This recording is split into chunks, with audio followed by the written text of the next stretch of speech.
नमस्कार दोस्तों, मैं रजत, फैकल्टी एट गवर्नमेंट पॉलिटेक्निक बधाई। उम्मीद करता हूँ आप सभी लोग अपने अपने घरों पर स्वस्थ होंगे, सुरक्षित होंगे और सरकार द्वारा दिए जा रहे सभी निर्देशों का पालन कर रहे होंगे।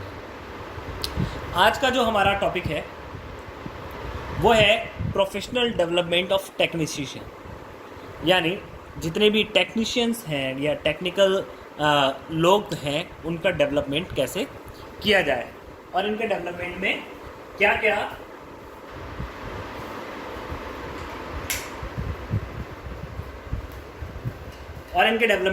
क्या चीज़ें रिक्वायर्ड होती हैं। ठीक है, तो जो प्रोफेशनल डेवलपमेंट है टेक्नीशियंस का, ठीक है, ये मुख्यतः 6 बिंदुओं पर केंद्रित होता है। ठीक है, 6 बिंदुओं पर मुख्यतः ये केंद्रित होता है। ठीक है, किसी भी तरीके के टेक्नीशियंस या टेक्निकल लोग जो होते हैं वो मशीन्स या फिर किसी मैन्युफैक्चरिंग प्रोसेस आदि चीज़ों पर काम करते हैं जिसमें एक्सीडेंट्स के और जो मिसफॉर्चुनेट के जो चांसेस हैं वो बढ़ जाते हैं। ठीक है, और जिसकी वजह से क्या होता है कि उनका सही एजुकेट होना, उनका सही डेवलपमेंट होना, उनके सही स्किल्स का, डेक्सटेरिटी का डेवलपमेंट होना, ठीक है, इम्पॉर्टेंट हो जाता है। तो इनका जो प्रोफेशनल डेवलपमेंट है यानी जो पेशे का जो डेवलपमेंट है वो मुख्यतः 6 बिंदुओं पर केंद्रित होता है। मैंने इसको जो है एक पिक्चर के थ्रू आपको दिखाया है। ठीक है, जो पहला जो इसका पॉइंट है, पहला पॉइंट है मेंटरिंग। ठीक है, मेंटरिंग का मतलब है टू एजुकेट। ठीक है, टू एजुकेट यानी सबसे पहले जो भी टेक्नीशियंस होते हैं या जो टेक्निकल लोग होते हैं उनको उस प्रोसेस के बारे में, वो वटेवर उन्होंने कोई भी डिग्री डिप्लोमा कुछ भी किया है, लेकिन हर प्रोसेस अलग होती है, उसकी बारीकियां अलग होती हैं। तो जब भी वो जॉब में सबसे पहले आते हैं या धीरे धीरे जब भी सीखते हैं तब हमें सबसे पहले उनकी मेंटरिंग करना पड़ती है, उनको मेंटरिंग की आवश्यकता पड़ती है। ठीक है, यानी उनको एजुकेट करने की आवश्यकता पड़ती है। ठीक है, इसके बाद दूसरा जो होता है वो है कंसल्टेशन। ठीक है, कंसल्टेशन किसी भी प्रॉब्लम की स्थिति में, किसी भी द्वंद्व की स्थिति में, किसी भी अटकने की स्थिति में, किसी प्रोसेस के अटकने की स्थिति में जब तक उनके पास संपूर्ण या पूर्ण जानकारी ना हो तब तक वो कोई डिसीजन नहीं ले सकते। इसके लिए उनको अपने सीनियर्स से या टेक्निकल एक्सपर्ट से क्या करना पड़ता है, कंसल्टेशन करना पड़ता है। तो यहाँ लिख लीजिए कंसल्टेशन, वो भी किससे, टेक्निकल एक्सपर्ट्स से। तो टेक्निकल एक्सपर्ट्स के द्वारा क्या करना पड़ता है, हमको उसको एजुकेट करना पड़ता है। ठीक है, इसके बाद में आता है कोचिंग। अब बात करते हैं what is the difference between the coaching and education. Okay, coaching और एजुकेशन में बेटा उतना ही फर्क होता है जितना बुक पढ़ने और प्रैक्टिकल करने में होता है। ठीक है, दोबारा बोल रहा हूँ, दोबारा सुनिए। कोचिंग और एजुकेट होने में उतना ही फ़र्क होता है जितना फ़र्क किसी किताब को पढ़ने और उसके जैसा प्रैक्टिकल, उस टॉपिक पे प्रैक्टिकल करने में होता है। कोचिंग में क्या होता है,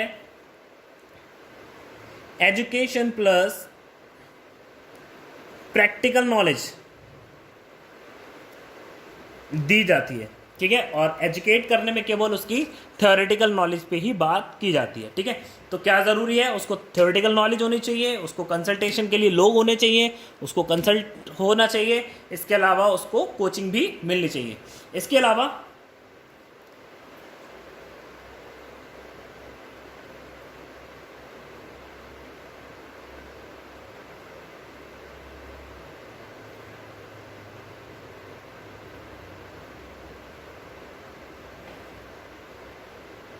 कम्युनिटी ऑफ प्रोड्यूस। ठीक है, इसके अलावा क्या होता है, कम्युनिटी ऑफ प्रोड्यूस। ठीक है, जो भी प्रोड्यूस करने वाली जो कम्युनिटी है, ठीक है, जहाँ से उसको जो है बेहतर नॉलेज मिल सके, ठीक है, या जहाँ से उसको टेक्निकल स्किल्स की नॉलेज मिल सके, वो सारी चीज़ें जो हैं इस पॉइंट के अंतर्गत आती हैं। फिर आती है रिलेटिव सुपरविज़न।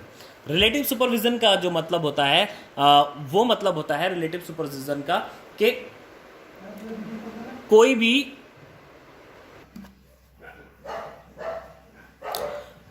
तो रिलेटिव सुपरविजन का जो मतलब है वो है किसी के अंडर में कार्य करना। ठीक है, यानी किसी टेक्निकल एक्सपर्ट या किसी एक्सपर्ट के अंडर में सबसे पहले किसी को कोई भी नया रिक्रूट आता है या कोई नया व्यक्ति आता है तो उसको सबसे पहले टेक्निकल सुपरविजन में ही दिया जाता है। यानी कोई ऐसा व्यक्ति जो डेक्सटेरिटी में उससे आगे हो, सीनियर हो, उसके साथ में उसको दिया जाता है। तो रिलेटिव सुपरविजन की भी आवश्यकता पड़ती है। रिलेटिव सुपरविजन में आकर के वो एजुकेट भी होता है, ठीक है, और वो उसको कोचिंग भी मिलती है और उसको कम्युनिटी ऑफ प्रोड्यूस भी मिलता है, ठीक है। इसके अलावा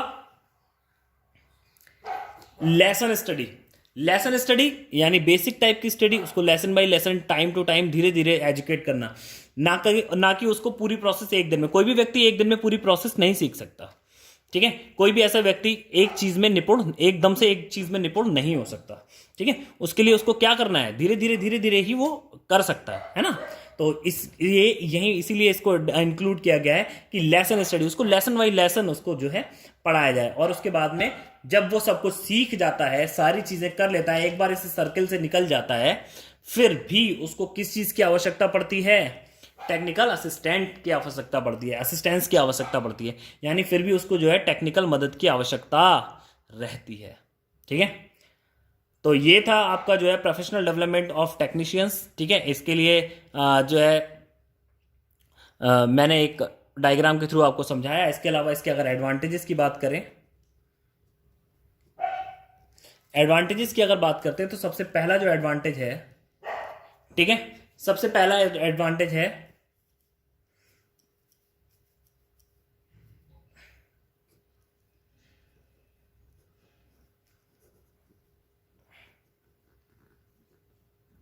एस्केप फ्रॉम एक्सीडेंट, एक्सीडेंट से बचाव, ठीक है। दूसरा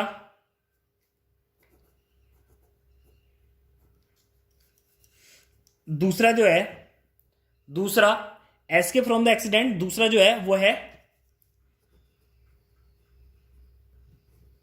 मैक्सिमाइज द